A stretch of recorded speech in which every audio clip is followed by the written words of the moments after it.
SSC teachers recruitment exam update. প্রায় ৯ বছর পর ফের এসএসসি পরীক্ষা। আজ ৬৩৬টি কেন্দ্রে পরীক্ষা দেবেন ৩,২০,০০০। ৬৩৬টি কেন্দ্রে এই পরীক্ষা হবে। পরীক্ষা ঘিরে কোনো রকমের বিতর্ক এড়াতে এসএসসি একাধিক পদক্ষেপ গ্রহণ করেছে। ২০১৬ সালের ২৬শে নভেম্বর শেষবার মতো হয়েছিল নবম দশম শ্রেণীর শিক্ষক নিয়োগের জন্য এসএসসি পরীক্ষা। এরপর ৮ বছর ২৮০ দিন পর হয়েছে। প্রায় ৯ বছর পর ফের আজ একটি এসএসসি পরীক্ষা অনুষ্ঠিত হতে চলেছে রাজ্য জুড়ে।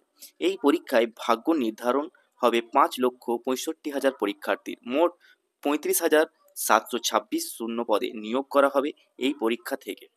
আজ অবশ্য ৩,১৯,৯১৯ জন পরীক্ষা দেবেন ৬৩৬ পরীক্ষা কেন্দ্রে।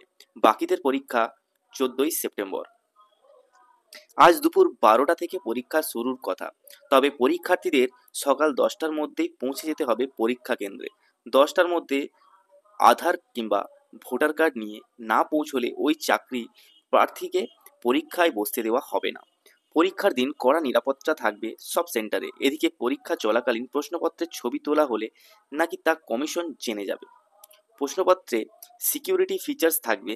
প্রত্যেক পরীক্ষার্থীর প্রশ্নপত্র ও ওএমআর শিটে আলাদা আলাদা সিকিউরিটির ফিচার্সও থাকবে।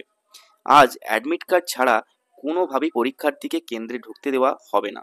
এছাড়া কোনো ইলেকট্রনিক ডিভাইস নিয়ে পরীক্ষার্থীরা ঢুকতে পারবেন না কেন্দ্রে। এদিকে পরীক্ষার্থীদের ইনচার্জদেরও ফোন নিয়ে প্রবেশের ওপর নিষিদ্ধতা আজ্ঞা আছে।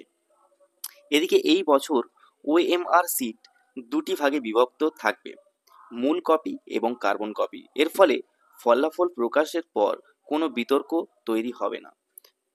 উত্তরপত্র সহজেই আপনারা যাচাই করতে পারবেন। একাদশ দ্বাদশে ১২,৫১৪টি শূন্যপদ। অন্যদিকে নবম দশম শ্রেণীতে নিয়োগের জন্য ২৩,২১২টি শূন্যপদ। এসএসসি সূত্রের খবর, নবম দশম শ্রেণীতে নিয়োগের জন্য আবেদনের সংখ্যা ৩,১৯,৬৫০ জন। একাদশ ও দ্বাদশ শ্রেণীতে আবেদন করেছে ২,৫৮,০০০ জন। ২০১৬ সালের নিয়োগের তুলনায় এবারে আবেদনের সংখ্যা ২,৩০,০০০ বেশি। প্রাসঙ্গত, এর মধ্যেই প্রায় ১৩,০০০ যোগ্য শিক্ষক শিক্ষিকাও রয়েছেন।